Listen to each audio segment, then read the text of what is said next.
नमस्ते, म भगवती ढकाल आज पनि हजुरहरूको सामु उपस्थित भएकी छु। म कक्षा 8 को नेपाली पाठ्यपुस्तकमा आधारित रहेर मैले आज भाइ बहिनीहरूको अगाडि यहाँ उपस्थित हुने जमर्को गरेकी छु। प्याप्सन भरतपुर महानगरद्वारा आयोजित कालिका टेलिभिजनबाट द्वारा प्रसारित भइरहेको यस दूर शिक्षा कार्यक्रममा सम्पूर्ण विद्यार्थी बाबु नानीहरूलाई हार्दिक स्वागत तथा नमस्कार। मैले आज पनि हिजो हामीले जुन पाठलाई जुन शीर्षकलाई अध्ययन गरेका थियौं त्यसैलाई नै निरन्तरता दिने योजनामा आज म चाहिँ उपस्थित भएकी छु। कक्षा 8 को विषय नेपाली पाठ 4 अन्तर्गत प्रबन्ध विधाको ग्रन्थ चित्रमा रहेर हामीले आज पनि अध्ययन गर्नेछौँ। जुन ग्रन्थ चित्र अनुच्छेद 4, 5, 6 मा आधारित रहेर हुनेछ र यो उद्देश्यका हामीले यसरी जुन शिक्षा त्यो ग्रन्थ चित्रका बारेमा हामी जुन जे कुरा सिक्न तत्पर छौं, जे कुरा सिक्नलाई हामी चाहिँ तयार छौं, त्यो सिकाइका लागि हामीले जान्नुपर्ने र हामीले ग्रहण के गर्छौं भन्ने कुरालाई पनि यहाँ जुन देखाइएको छ। भाइ बहिनीहरू, यहाँ चाहिँ मैले त्यसलाई स्लाइडमा देखाएकी छु। जुन सिकाइको अन्त्यमा विद्यार्थी भाइ बहिनीहरू निम्न कुरामा सक्षम हुनुहुनेछ भन्ने कुरामा जुन अनुच्छेद 4 देखि 6 सम्मको रहेको छ। अनुच्छेदमा हामी ग्रन्थ चित्रका स्रोतहरूका बारेमा हामीले चाहिँ भाइ बहिनीहरूले भन्न सक्नुहुनेछ। अनुच्छेदमा प्रयोग भएका कठिन र जटिल शब्दहरूको अर्थ बुझ्नुहुनेछ। साथसाथै तिनै शब्दहरूलाई वाक्यमा प्रयोग गर्न सक्नुहुनेछ। यसरी वाक्यमा प्रयोग गर्ने अनि अर्थ बुझ्ने र त्यो जुन ग्रन्थ चित्रका बारेमा कसरी कहाँ के का स्रोत जुटेका रहेछन्, कहिलेदेखि जुटेका रहेछन् भन्ने कुरालाई पनि हामीले चाहिँ जान्नेछौँ। त्यस कुरालाई पुरा गर्नका लागि हामीले खास गरेर त्यसै शीर्षक अन्तर्गत प्रबन्ध अन्तर्गत हामी त्यसको परिचय सहित हामी चाहिँ रहेर जानेछौँ र जुन व्याख्या गर्नेछौँ अनि त्यसपछि त्यसका चाहिँ वाक्यमा प्रयोग गर्नेछौँ, अर्थ बुझ्नेछौँ। यसरी नै हामीले चाहिँ गर्नेछौँ।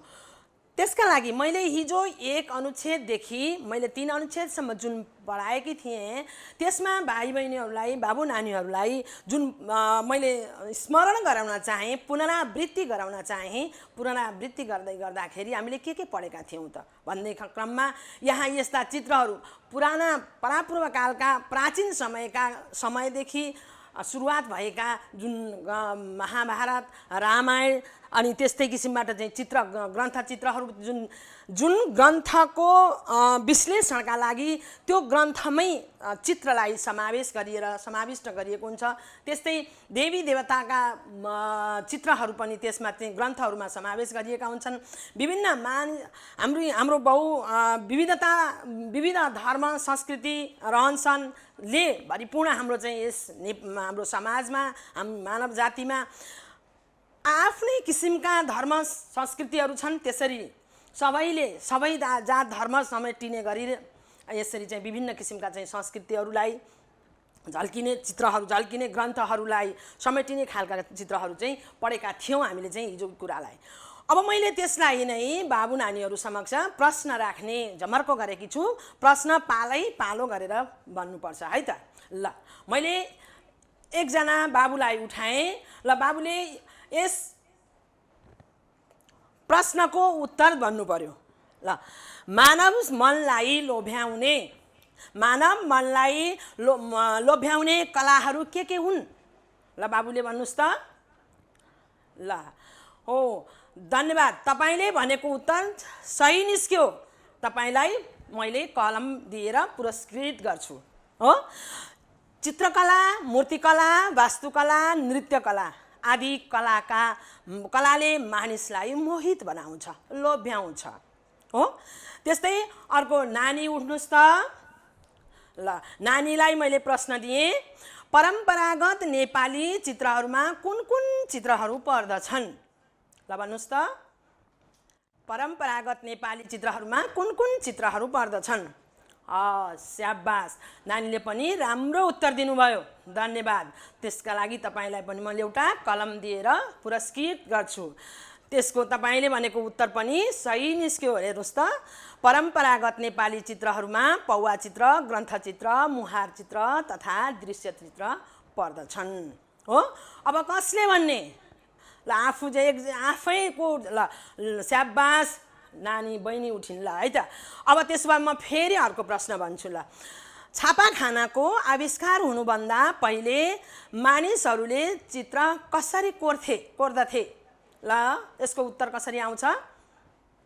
ल स्याबास, त्यो पनि सही उत्तर निस्कियो।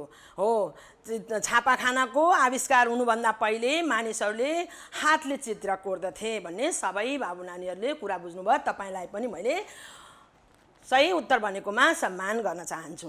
अब हामीले हिजोको कुराहरूलाई पुनरावृत्ति गऱ्यौँ भने अब हामी आजको पाठमा हामी चाहिँ जाँदैछौँ, जुन पाठमा त्यो अनुच्छेद 4, 5, 6 लाई समेटिएको छ। अब यसमा जुन यहाँ चित्र देखिएको छ, जुन चित्रलाई हामीले चाहिँ यो ताडपत्र अनि भोजपत्र आदि जस्ता गाता चित्र, यी सबै, अनि रेखाचित्र, वर्णनात्मक चित्र इत्यादि चित्रहरूका सहयोगले माध्यमले यहाँ चाहिँ ग्रन्थ चाहिँ पूर्ण भएको कुरालाई यहाँ चाहिँ उल्लेख गरिएको छ। यही कुरालाई हामीले अनुच्छेदमा चाहिँ अध्ययन गर्न सक्छौँ। भाइ बहिनीहरूले किताब लिएर बस्नुभएको छ होइन र?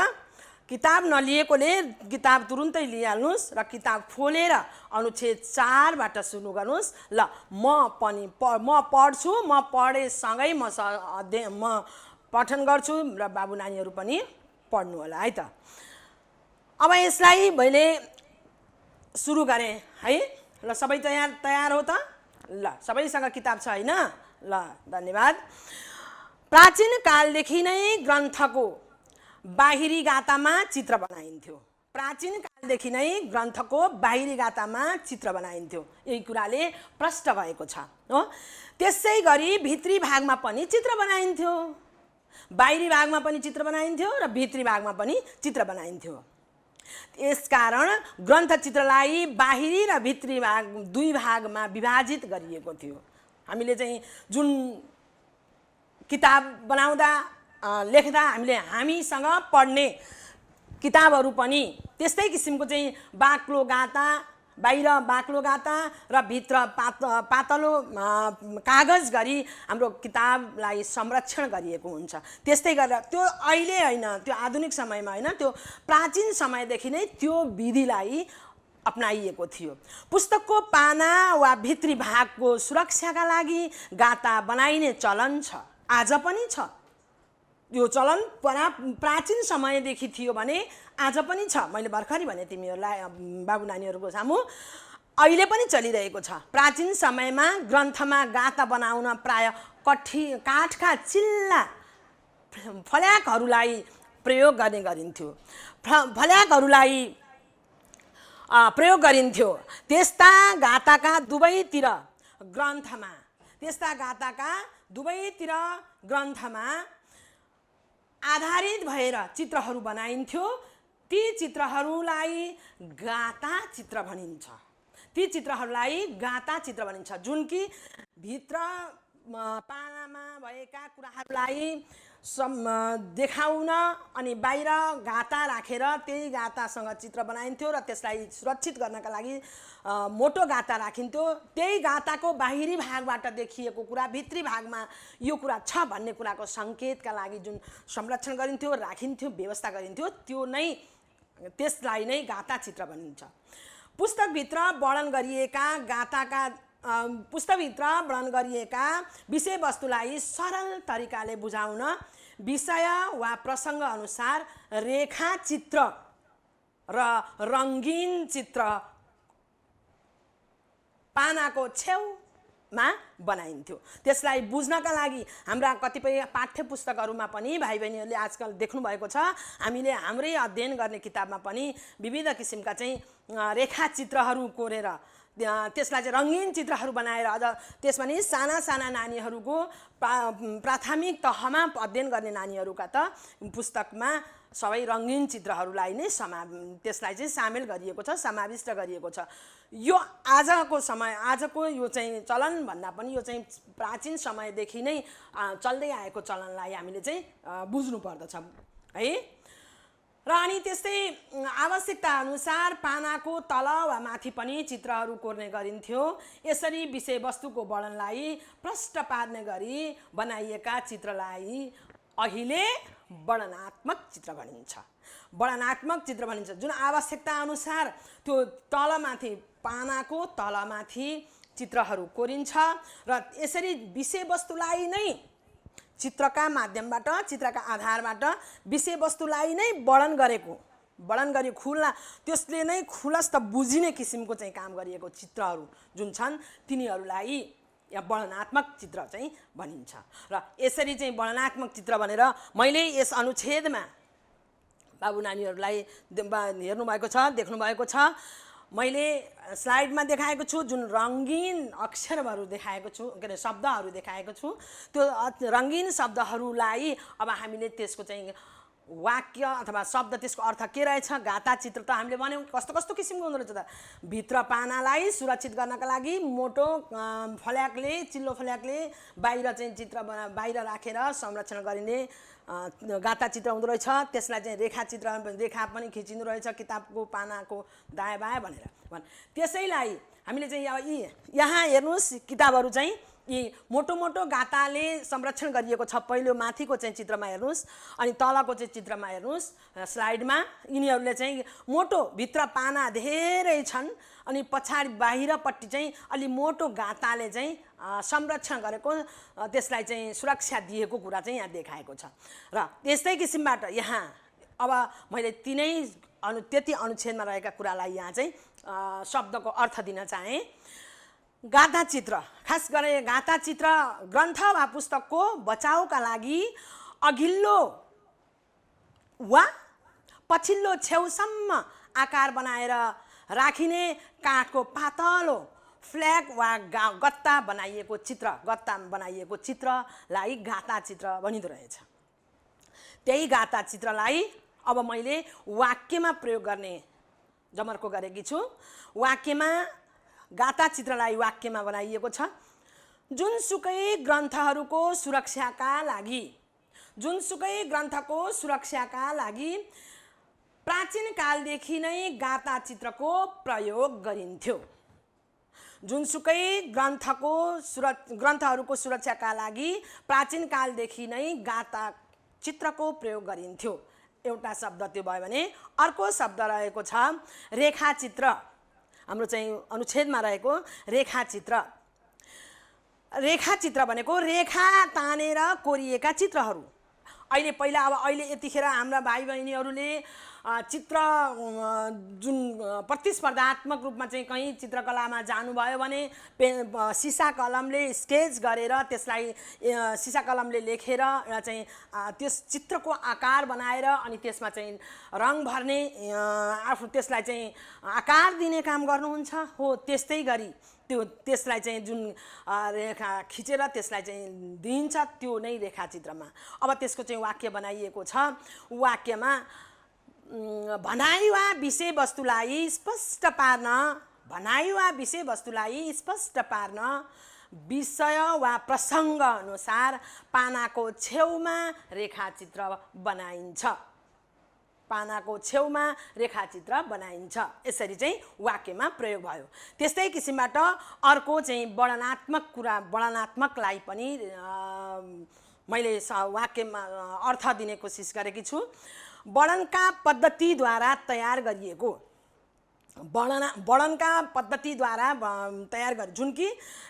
जुन चित्रले पानामा रहेको त्यो किताबको भित्री भागमा रहेको कुरालाई खुलस्त पार्नका लागि एउटा चित्रले धेरै ठुलो भूमिका निभाएको हुन्छ, वर्णन गरेको हुन्छ हो। त्यही वर्णन गर्ने चित्रलाई नै वर्णनात्मक चित्र भनिएको भनेर हामीले अघि अनुच्छेदमा भनिसकेका थियौँ।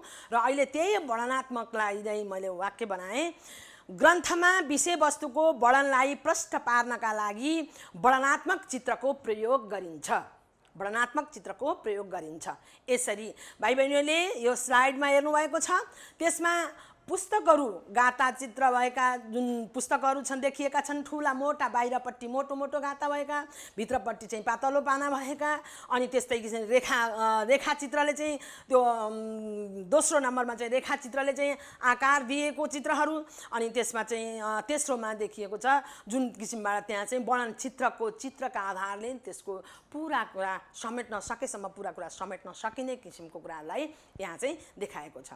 त्यस्तै गरी अब हामी चाहिँ यहाँ चित्र मैले देखाएको छु। अब हामी अर्को अनुच्छेदमा छौँ। यहाँ चाहिँ छ एउटा चाहिँ अहिले पनि हामी यो अनुच्छेदमा पढ्छौँ, अहिले पनि यसलाई ताडपत्र, अहिले चाहिँ भूमि सम्बन्धी तमसुक वा ताडपत्र भनेको छ। यो चाहिँ अहिले हाल पनि नेपाल सरकारले त्यसलाई चाहिँ सङ्ग्रहालयमा संरक्षित गरेको छ भनेको छ। यो ताडपत्र चाहिँ पहिलो अघिल्लो र दोस्रो त्यो चाहिँ भोजपत्रको रूपमा चाहिँ प्रयोग भएको छ। यस्ता किसिमका चित्रहरू ताडपत्र र चित्र र चाहिँ भोजपत्र चाहिँ गरेर यसरी चाहिँ संरक्षित गरिएको रहेछ।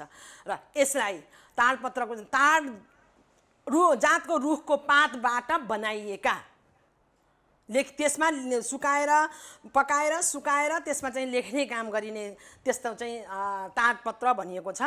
जुन वाक्यमा त्यसलाई प्राचीन समयमा कागजको आविष्कार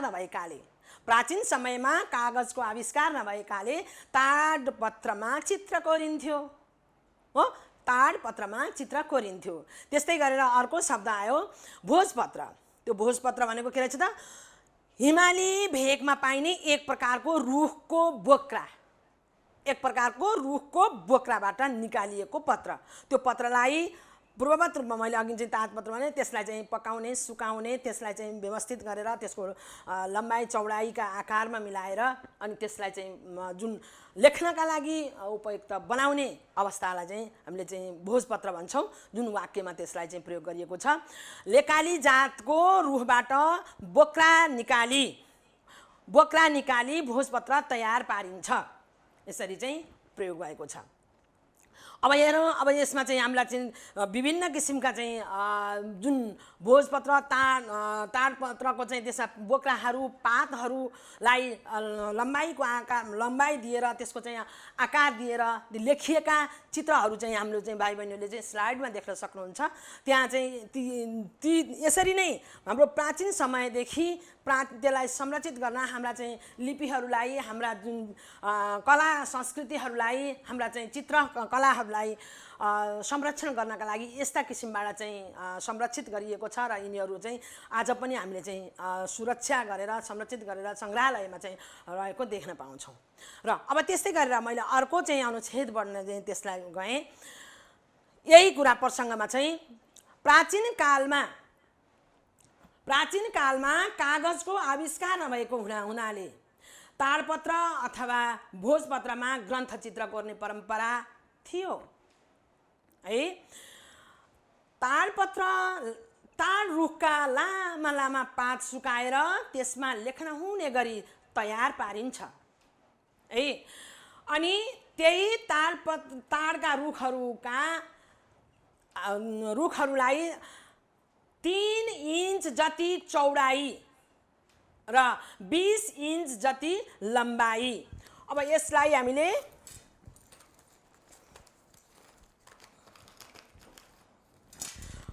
अब यस स्केलमा गर्दा यहाँ यो चौडाइ र यो लम्बाइ भन्ने आधारमा हामीले चाहिँ यसरी लिन्छौँ। यसलाई यसरी त्यही आकारको त्यसमा हामीले चाहिँ बोर्डमा चाहिँ त्यही देखिरहेका छौँ। सानो आकारमा चाहिँ यसलाई प्रयोग गरिएको छ भने लामो आकारमा चाहिँ यसलाई दिएको छ। यसरी चाहिँ ताडपत्रहरू चाहिँ बनाउने काममा चाहिँ यहाँ यही कुरालाई चाहिँ यहाँ सङ्केत गर्न खोजेको छ। 20 इन्च, यसमा चाहिँ यो 3 इन्च र यो 20 इन्च यो ताडको पत्रलाई हामीले चाहिँ यो ताडलाई हामीले यसरी यो ताडको पात हो, यो ताडको पातलाई चौडाइ 3 इन्च र लम्बाइ 20 इन्च गरेर त्यसलाई व्यवस्थित गर्ने र त्यही व्यवस्था अनुसारले त्यो चाहिँ जुन त्यसलाई त्यो रूपमा चाहिँ हामीले चाहिँ प्रयोग गर्न सक्छौँ। र अब यसरी बनाएर त्यसलाई तयार गरिन्छ। त्यस्तै भोजपत्र एक प्रकारको लेकाली जातको बोक्रा हो। यस्ता बोक्रालाई लामो किताबका पाना जस्तो रूपमा निकालेर किताबका पाना जस्तो रूपमा त्यो बोक्रा रुखबाटै बोक्रालाई निकाल्दाखेरि लामो किताबको पानाको रूपमा निकालेर सुकाइन्छ। त्यसलाई सुकाएर तिनमा चित्र कोरिन्छ अनि यसरी भोजपत्र, ताडपत्र तथा कागजमा लेखिएका यस्ता प्राचीन चित्रलाई हस्तलिखित ग्रन्थ भनिन्छ। जुन हातद्वारा हाम्रो चाहिँ अब अहिलेको समयमा हाम्रा चाहिँ धेरै छापाखानाहरू निस्केका छन्। हाम्रा चाहिँ जुन विद्युतीय प्रविधिबाट हामीले चाहिँ अब भनौँ अहिलेको चाहिँ नयाँ युगको चाहिँ समय आएको छ। धेरै किसिमका कुराहरूलाई हामीले चाहिँ सर्च गरेर अथवा त्यसलाई खोजी गरेर हामीले त्यो अनुसन्धान गरेर चाहिँ त्यसलाई चाहिँ सजिलैसँग भेटाउन सक्छौँ अहिलेको समयमा, यो आधुनिक समयमा, वर्तमानको समयमा। भने पहिला त्यो थिएन। त्यसलाई चाहिँ जुन लेकाली बोक्राहरूलाई तान्नु पर्थ्यो, ताडका रुखका पातहरूलाई व्यवस्थित गर्नु पर्थ्यो अनि त्यसलाई चाहिँ त्यस किसिमबाट चाहिँ लेखेर आफ्ना कुराहरूलाई, आफ्ना चित्रहरूलाई, आफ्ना भावनाहरूलाई त्यस पत्रमा चाहिँ लेखेर व्यक्त गर्ने गरिन्थ्यो। यही कुरालाई यहाँ देखाइएका चाहिँ चित्रले र त्यसमा देखाइएका कुराले पनि व्यक्त गरेको छ। र अब यस्तै किसिमबाट यहाँ विभिन्न किसिमबाट यहाँ चाहिँ धेरै मैले अघि नै पनि भनिसकेकी थिएँ, यहाँ भाइ बहिनीहरूलाई जुन किसिमबाट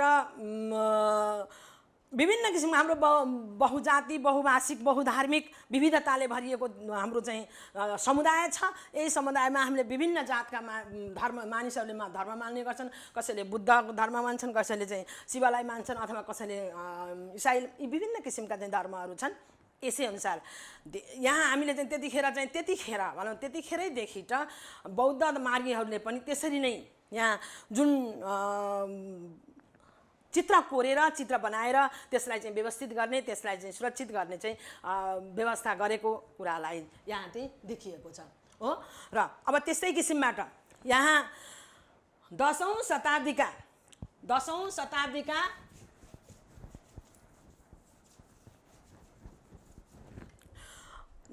शताब्दीका प्रज्ञा पारमिता नेपाली चित्रकला मध्ये सबैभन्दा पुरानो चित्रकलामा आधारित ग्रन्थ हो। यो ग्रन्थचित्र 1.5 हात जति लामो ताडपत्रमा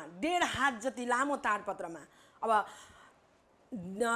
लामो ताडपत्रमा बनाइएको छ।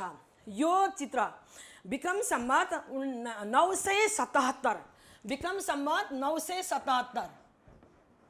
विषम 977 यो चाहिँ यसलाई हामीले चाहिँ जुन किसिमबाट प्रयोग गरेका छौँ 977 को समयदेखि नै यसलाई प्रयोग गरिएको छ।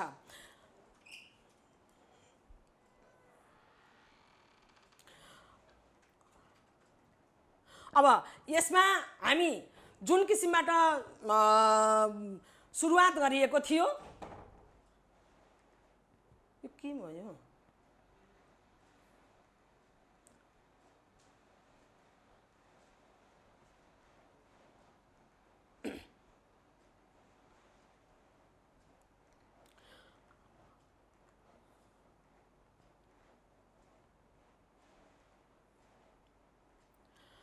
अब यसरी जुन 10औं शताब्दीमा प्रज्ञा पारमिता नेपाली चित्रकलामध्ये सबभन्दा पुरानो चित्रकलामा आधारित ग्रन्थ हो। यो ग्रन्थचित्र 1.5 हात जति लामो, 1.5 हात जति। भाइ बहिनीहरूलाई 1.5 हात भनेको थाहा छ? यो हात चाहिँ हामीले चाहिँ यो हातको भरि चाहिँ लगाउँछौँ। यो यहाँ कुइनादेखि यहाँसम्मको हातसम्म 1 हात भन्छौँ र यसलाई हामीले चाहिँ लम्ब्या छोट्याएर चाहिँ अर्को आधा भन्छौँ अथवा 1 बित्ता भन्छौँ। त्यो चाहिँ 1.5 हात जति यति लामो आकारको चाहिँ चित्रहरू यसले चाहिँ बनाउने गर्छ, यसमा चाहिँ बनाउने गरिन्छ। र यसरी यो चलन विक्रम सम्वत 977 देखि सुरु भएको हो भन्ने कुरालाई यहाँ चाहिँ दिएको छ। जुन 977 मा राजा शङ्करदेवको समयमा बनाइएको थियो भन्ने कुरालाई यहाँ बुझिएको छ। राजा शङ्करदेवको पालामा अर्थात् राजा शङ्करदेव जुन मल्लकालीन जुन समयका राजा थिए उनले नै त्यस 977 को समयमा यो प्रज्ञा पारमिता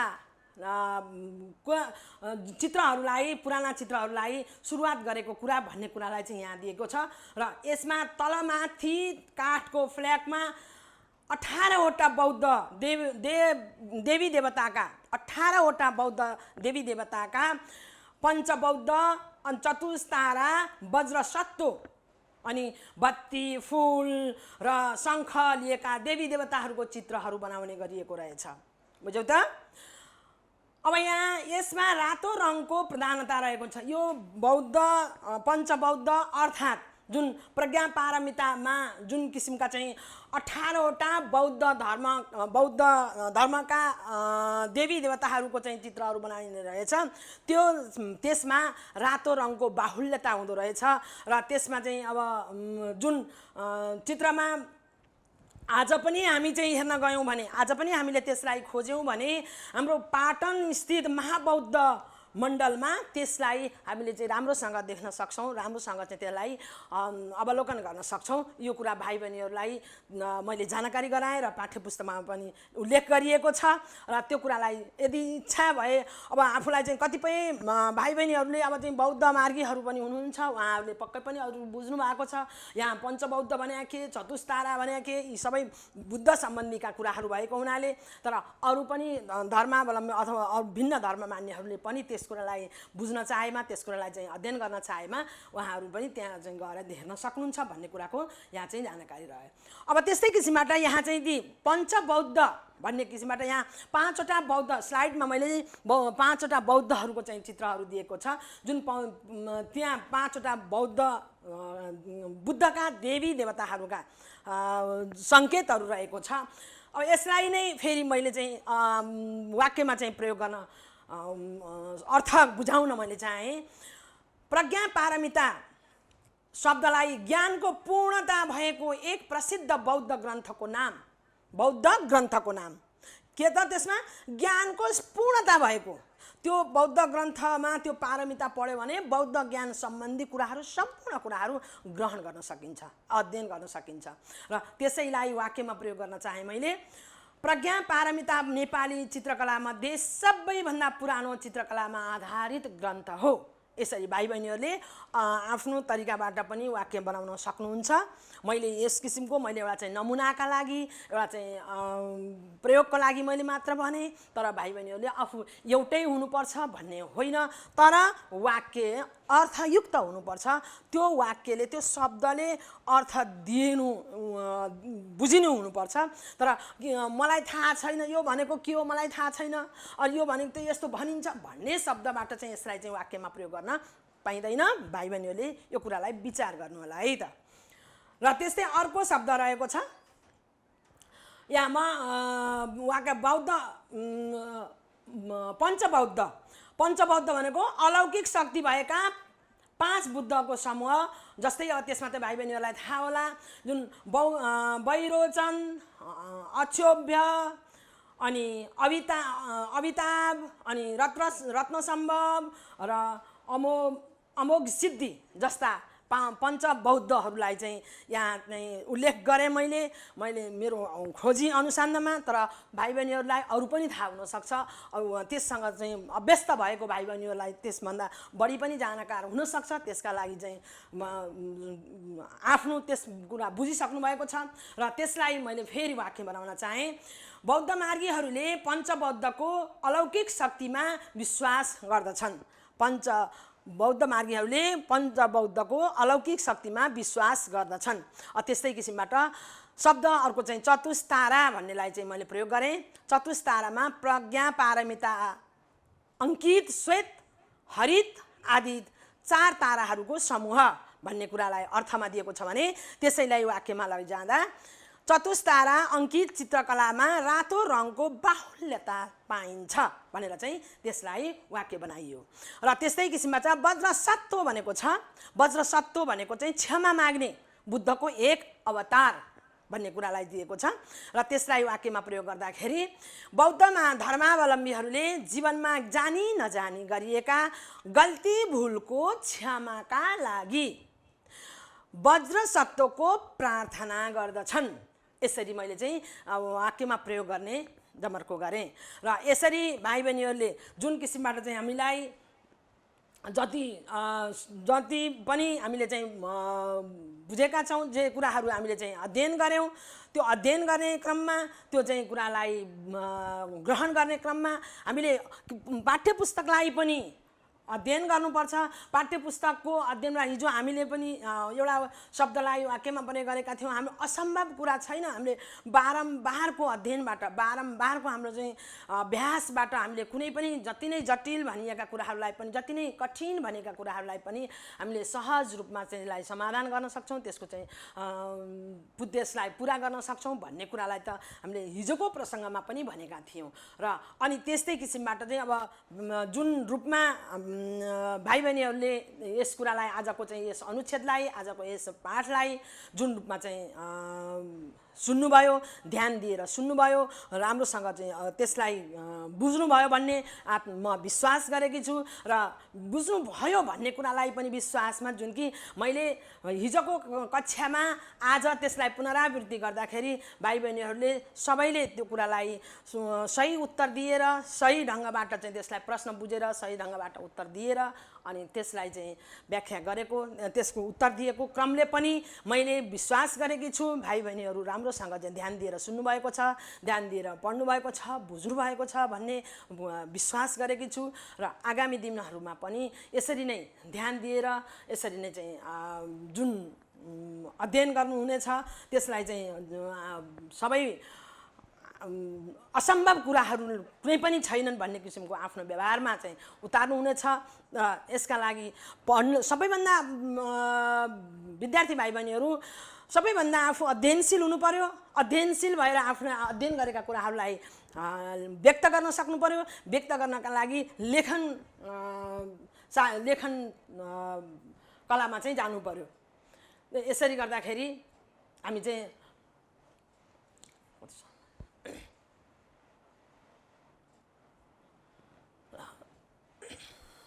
यसरी गर्दा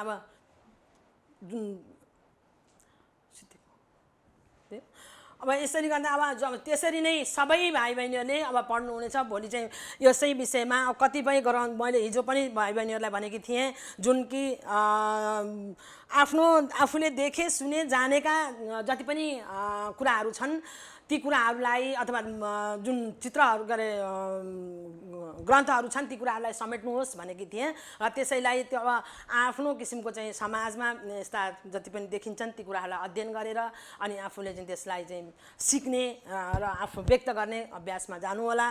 आजको लागि मैले चाहिँ भोलि फेरि यसलाई चाहिँ हामीले अर्को बाँकी रहेका अनुच्छेदलाई पुरा गर्ने जुन बाचाका साथमा आज म यो कक्षा यतिकैमा समाप्त गर्दछु। सबै सुरक्षित रहनुहोला, अध्ययनशील हुनुहोला, सबैमा चाहिँ पढ्ने र लेख्नेको चाहिँ जोस जाँगर बढोस् मेरो शुभकामना छ भन्दै आजका लागि बिदा हुन्छु। हस्, धन्यवाद।